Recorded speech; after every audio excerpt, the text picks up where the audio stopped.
விஜய்க்கு என்ன பிரச்சனை? விஜய் கூட இருந்தவங்க யாருன்னா ஒரு பெரிய ஆள் கட்சியை உடச்சாங்களா? இல்லை யாருன்னா ஒரு பெரிய ஆள் ஆதவரிச்சுனா நாளைக்கு மேபி தேர்தலுக்கு பின்னாடி என்ன வேணால் நடக்கலாம், வேறு விஷயம். என்ன சார் இப்படி சொல்கிறீங்க? இல்லைங்க, உன்னை நம்பி நான் வரேன், நீ பிரச்சாரத்துக்கும் வரமாட்டேன், ஓட்டு கேட்டும் வரமாட்டேன், என் வீட்டுக்கும் வரமாட்டேன், என் நல்லது கெட்டதுக்கும் வரமாட்டேன். ஒரு நாய்க்குட்டி செத்து போச்சுன்னா நீ வந்து வருத்தப்படுவ, ட்வீட்டு போடுவ. ஆனால் ஒரு வேட்பாளருக்கு ஆதரவாக கூட ஒரு ட்வீட்டு போட மாட்டீங்க.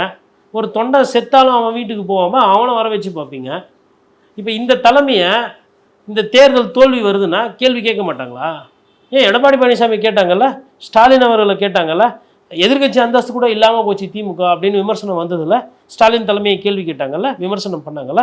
எடப்பாடி பழனிசாமி இவ்வளோ தோல்வி தோற்றுருக்கீங்க கேள்வி கேட்டாங்க, விமர்சனம் பண்ணலாம். அப்போ விஜய் சாரை வந்து விமர்சனம் பண்ண மாட்டாங்களா?